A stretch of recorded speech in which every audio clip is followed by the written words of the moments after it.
टूटूंगा तो नहीं बॉस, राजेंद्र राव का खून हूँ।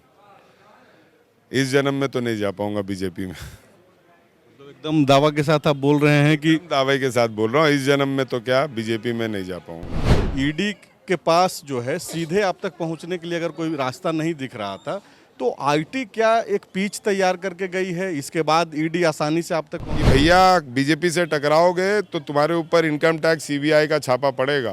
खबरें निकल करके आई कि भाई अनूप सिंह हर रोज 1 करोड़ रुपया कमाते हैं, कुछ पैसा आप मतलब कर क्या रहे हैं? निशिकांत दुबे जी संभावता करके कुछ ट्वीट नहीं करते, वो श्योर शॉट होते हैं किसी भी ट्वीट के लिए। उन्होंने ट्वीट किया, श्योर शॉट होगा कि ईडी को केस जाएगा। आप उनको स्पोक्स पर्सन बता रहे हैं? नहीं, मैं उनको ED, income tax, CBI, central agencies का मैं ब्यूरो हेड बता रहा हूँ कि यूपीए की जो पार्टी है वो 65 पार इस बार जीत कर आने वाले हैं हम। आप लिख लीजिएगा इस बार। रघुवर दास का नारा था 2000। वही तो वो बोल रहे हैं ना कि उनका नारा हम सही साबित करके दिखाएंगे। अब की बार हेमंत सोरेन 65 पार। तकरीबन 38 घंटे तक अनूप सिंह जो बेरमो से विधायक हैं उनके घर पर आईटी का छापा पड़ा और वो इस वक्त मीडिया से थोड़ी देर पहले बातचीत कर रहे थे। अनूप जी, ये जो छापा पड़ रहा है और आप जिस तरीके से दावा कर रहे हैं कि पॉलिटिकली मोटिवेटेड है, क्यों अनूप सिंह टारगेट पर हैं?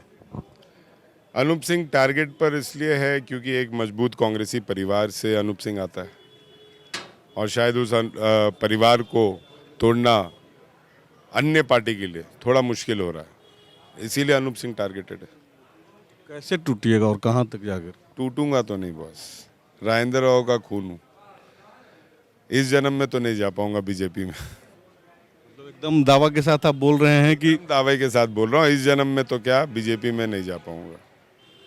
एक जो खबरें आई जिस तरीके से आपके यहाँ और प्रदीप यादव जी के यहाँ जो इनकम टैक्स का छापा पड़ रहा था, उस बीच आप भले ही बार बार मीडिया से बातचीत कर रहे थे लेकिन खबरें निकल करके आई कि भाई अनूप सिंह हर रोज 1 करोड़ रुपया कमाते हैं, कुछ पैसा आप मतलब कर क्या रहे हैं? वही तो मैंने यही तो पंचनामा में अभी दिखाया ना कि किस अधिकारी ने पुष्टि की।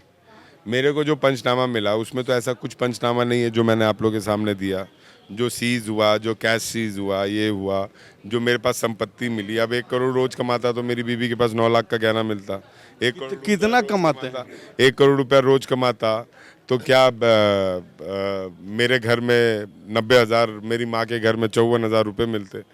तो ये तो जिस मीडिया हाउस ने छापा उससे मैं प्रार्थना करूंगा कि ऐसे खबरों से छापने से पहले कम से कम आप जिनके बारे में छाप रहे हो उसका भी बयान लेना चाहिए। जर्नलिज्म यही कहता है।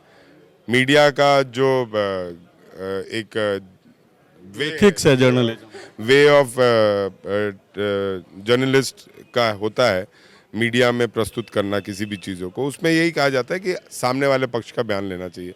अब उन्होंने छाप तो दिया, अब खतरा मेरे बच्चों पे है, अब खतरा मेरे परिवार पर है, मेरे ऊपर है कि मैं 365 करोड़ रुपए साल में कमाता हूँ तो मैं कितना बड़ा आदमी रहा। तो ये तो गलत है और किसी ने तो पुष्टि नहीं। आप लोग भी प्रेस से हैं, आप लोग भी फॉलो करते हैं, आप लोग को तो ये खबर नहीं आई। आमतौर पे तो फॉलो अप को सबसे पहले खबर आ जाती है किसी भी चीज़ की कि भैया आज हम लोग यहाँ जाने वाले हैं, आज विधायक को यहाँ लेके जाया जा रहा है। इन फॉलो अप ने क्यों नहीं चलाया कि 1 करोड़ रुपये मैं प्रतिदिन कमाता हूँ, ये IT डिपार्टमेंट के लोग बोल रहे हैं।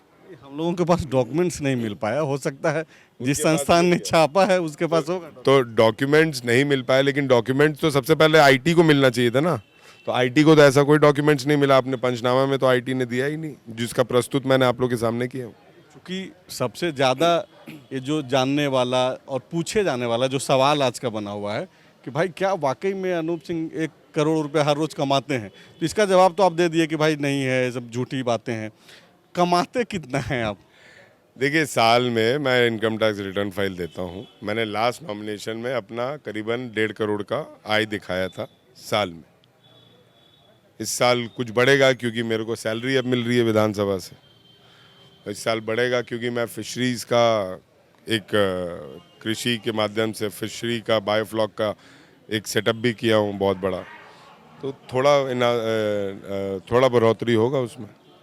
एक बात ये बताइए, जो लड़ाई शुरू हुई है, जिस तरीके से आप इसको लड़ाई मान रहे हैं, पॉलिटिकली लड़ाई मान रहे हैं, ये कहाँ जाकर के समाप्त होगी? आप तो चूंकि बोल ही रहे हैं कि भाई किसी भी कीमत पे इस जन्म में बीजेपी नहीं जाएंगे।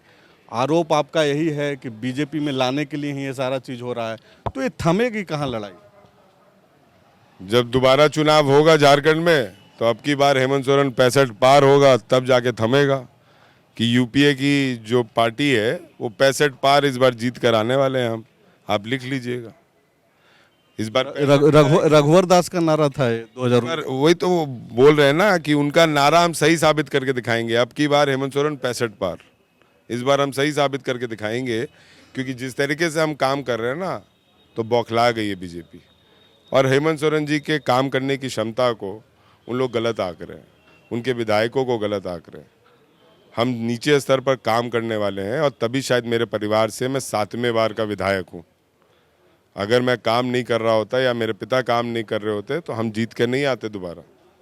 तो आकलन गलत है उनका। मतलब आप ये बोल रहे हैं कि जितने भी केंद्रीय एजेंसियों का जो यहाँ पे रेड चल रहा है, जो पूछताछ हो रही है, चाहे वो ईडी की हो, आईटी की हो, इन सब से मतलब कोई परेशानी नहीं हो रही है आप लोगों को? मैं ईडी के अधिकारियों को या इनकम टैक्स के अधिकारियों को गलत नहीं मानता हूँ, क्योंकि वो अधिकारी अपना काम कर रहे हैं। कोई भी सेंट्रल एजेंसी सेंट्रल गवर्नमेंट पे टिकी रहती है, उनके चलते गाइडलाइन होती है। उनको गाइडलाइन गवर्नमेंट से आ रहा है तो वो अपना काम कर रहे हैं, उनका काम है ये सब करना।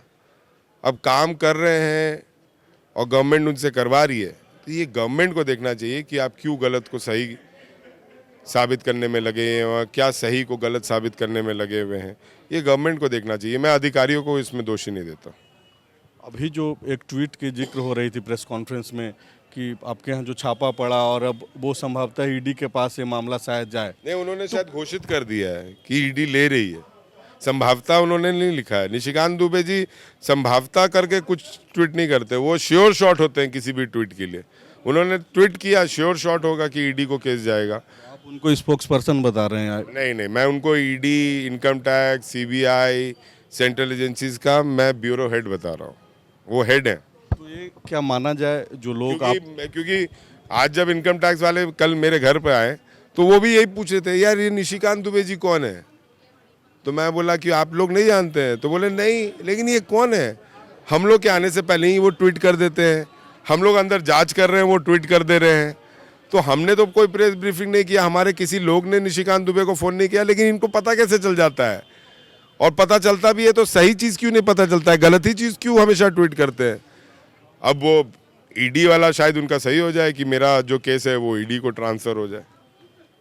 अगर होगा तो निशिकांत दुबे जी को अवार्ड तो मिलना चाहिए झारखंड की जनता से, और सबसे बड़ा अवार्ड तो प्रेस के साथियों को देना चाहिए उनको, कि इतने बड़े इन्फॉर्मर निशिकांत दुबे जी जैसे सच्चे इन्फॉर्मर आप लोग को नहीं मिलेंगे, क्योंकि आप लोग का जो सोर्स होता है उसी पे आप लोग मीडिया कर्मी अपना काम करते हैं। और निशिकांत दुबे जी तो सबसे अच्छे सोर्स हैं। आप लोगों को तो अवार्ड देना चाहिए प्रेस क्लब में बुला के। मतलब अभी कुछ देर पहले आप आईटी और ईडी का ब्यूरो हेड बता रहे थे, अब मीडिया का ब्यूरो हेड बता रहे हैं। मीडिया के वो बेहतरीन सोर्स हैं, क्योंकि अगर मेरा केस ईडी को जाता है तो निशिकांत दुबे जी ने तो आज ही ट्वीट कर दिया है, तो इसका मतलब निशिकांत दुबे जी ने तय कर लिया, ईडी के अधिकारियों से बातचीत कर ली होगी, तभी वो बोल रहे हैं ना कि मेरा केस ईडी को जा रहा है। तो आप लोग भी इस हवाले को दे दीजिए कि भैया ईडी को जा ही रहा है केस, कोई दिक्कत ही नहीं है। ठीक है, पॉलिटिकली जो बयान आप दे रहे हैं, लेकिन सवाल गंभीर है। पॉलिटिकली मैं बयान दे रहा हूँ कि पॉलिटिकली निशिकांत दुबे जी ट्वीट कर रहे हैं? नहीं, मैं ये पूछ रहा हूँ कि अगर इस तरीके से चीज़ें हो रही है तो क्या ये माना जाए कि ईडी के पास जो है सीधे आप तक पहुँचने के लिए अगर कोई रास्ता नहीं दिख रहा था तो आईटी क्या एक पिच तैयार करके गई है, इसके बाद ईडी आसानी से आप तक पहुँचेगी? निश्चित तौर पर इनकम टैक्स का रेड कंडक्ट होना मेरे घर में कहीं ना कहीं ईडी को इन्वॉल्व करना है, और इसीलिए ही ये रेड कंडक्ट किया गया है। अब उसमें अगर मैं गलत होऊंगा तो निश्चित तौर पर ईडी ये केस टेकअप करेगी, अगर मैं सही होऊंगा तो ईडी ये केस नहीं टेकअप करेगी। लेकिन जहाँ तक मैं आपको बता सकता हूँ, ना मैं गलत था, ना गलत हूँ, और ना गलत काम करूँगा। जो मेरे संस्कार हैं वो ये नहीं है। तो इसलिए कल को ईडी अगर वो केस टेकअप भी कर ले निशिकांत दुबे जी के कहे अनुसार, तो मैं ईडी को कॉपरेट करूँगा। जो भी ईडी मेरे से पूछेगी मैं बताने के लिए तैयार हूँ।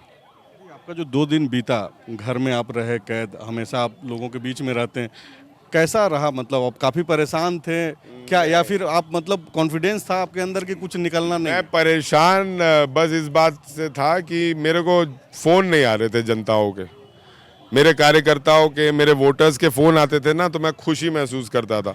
ये बीमारी मेरे पिता में भी थी। मेरे पिता का अगर 5 मिनट फ़ोन नहीं बजता था ना तो बोलते थे, अरे यार देखो तो मेरा फ़ोन ख़राब हो गया है क्या।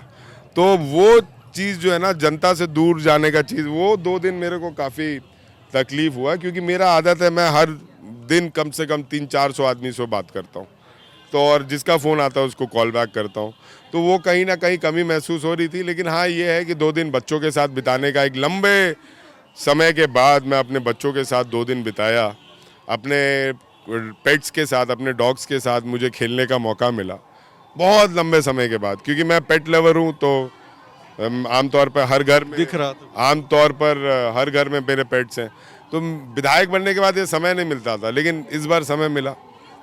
एक आखिरी सवाल ये है अनूप जी कि आप जब अपने ही पार्टी के 3 विधायकों के ऊपर 0 FIR आप जब अरगोड़ा थाने में जाकर के किए थे, शायद 30 जुलाई संभवतः वो दिन था, तो आपने फिर मीडिया से बातचीत में कहा कि भाई अब ये जो लड़ाई की शुरुआत जो हुई है, चूंकि आपने हिमंता बिस्वा शर्मा का नाम लिया जो असम के मुख्यमंत्री हैं, तो आपने कहा कि आगे आने वाले दिनों में जो है केंद्रीय एजेंसियां कार्रवाई आपके ऊपर कर सकती है। आप एकदम एस्ट्रोलॉजर टाइप से जो है उस समय बात कर रहे थे, हुआ वही कि IT की टीम पहुंच गई है, हो सकता है आगे ED की टीम पहुंचे, तो क्या आप मतलब जेल जाने के लिए भी तैयार हैं? नहीं, देखिए हुआ क्या कि जो मैंने केस किया, तो उस केस में पता नहीं क्या आप लोग ने वीडियो लिया है, फुटेज लिया है कि मेरे को मेरे बगल में प्रदेश अध्यक्ष राजेश ठाकुर दिखाई दे रहे हैं, लेकिन उन तीनों विधायक को राजेश ठाकुर नहीं दिखाई दे रहे हैं, उन तीनों विधायक के समर्थक को राजेश ठाकुर नहीं दिखाई दे रहे।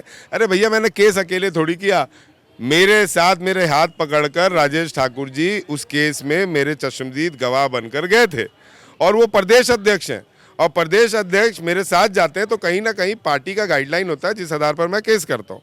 मैंने पार्टी को इन्फॉर्मेशन दिया, पार्टी ने मेरे को बोला केस करिए, मैंने केस किया, और पार्टी के तरफ से राजेश ठाकुर जी भी गए, वो उनको दिखाई नहीं दे रहा, वो अनूप सिंह बोले जा रहे हैं। अरे राजेश ठाकुर जी का भी तो नाम लेना चाहिए कि राजेश ठाकुर जी ने उन्हें फंसाया है। अगर मैं फंसाया हूं तो राजेश ठाकुर भी फंसाए हैं, अगर राजेश ठाकुर जी फंसाए हैं तो अविनाश पांडे जी ने निर्देश दिया होगा, तो अविनाश पांडे जी ने भी फंसाया है, अगर अविनाश पांडे जी ने फंसाया है तो कांग्रेस पार्टी ने भी निर्देश दिया होगा, तो कांग्रेस पार्टी ने भी उन्हें फंसाया।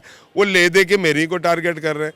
दूसरा चीज़ कि उस टाइम मैंने आपको ये बात इसलिए बताई थी क्योंकि निशिकांत दुबे जी का मैसेज आया था कि भैया बीजेपी से टकराओगे तो तुम्हारे ऊपर इनकम टैक्स CBI का छापा पड़ेगा, और उस टाइम भी उन्होंने मैसेज भिजवाया था कुछ अपने करीबियों से, जो मेरे भी करीबी हैं, उनसे बुलवाया था कि मत पढ़िए ये सब में, आपके ऊपर कल को पड़ेंगे लोग, CBI होगा, इनकम टैक्स होगा, ED होगा। आज निशिकांत दुबे जी का एक बात सत्य हो गया कि मेरे ऊपर इनकम टैक्स हो गया। एक और ट्वीट आया है, वो भी सत्य होगा। मुझे 110% निशिकांत दुबे जी पे यकीन है कि वो जो बोलते हैं वो सही होता है, और ED उन्होंने बोला है तो निश्चित तौर पर मेरे पे ED का कार्रवाई होगा। तो मान लीजिए ना, बात खत्म कीजिए। नहीं मान सकते ना। कांग्रेस पार्टी ने आज जो भी नाम दिया है मेरे परिवार को, वो कांग्रेस पार्टी ने दिया है। आज जो भी नाम दिया है वो UPA गठबंधन ने नाम दिया है। आज जो भी नाम कमाया हूँ मैंने, वो मेरे पिता के संस्कारों पर कमाया हूँ। अब मेरे पिता को बनाने वाला कौन है? कांग्रेस पार्टी। मेरे पिता को बनाने वाला कौन है? इंटक। मैं नहीं छोड़ सकता हूँ, इसलिए मैं नहीं मान सकता हूँ। मैं हूँ कांग्रेस में, बीजेपी में जाने का सवाल नहीं उठता। शुक्रिया बातचीत करने के लिए। अनूप सिंह जी को आप सुन रहे थे, जो ये बोल रहे हैं कि इस उम्र में तो कम से कम किसी भी सूरत में वो बीजेपी में नहीं जाएंगे, चाहे अभी IT का छापा पड़ा हो या आने वाले दिनों में ED ही क्यों ना उनके घर तक दस्तक दे। शुक्रिया। विवेकानंद विद्या मंदिर स्कूल एक CBSE affiliated English medium coed school है। हम शिक्षा के साथ संस्कार देते हैं। thefollowup.in. Like, share and subscribe. www.thefollowup.in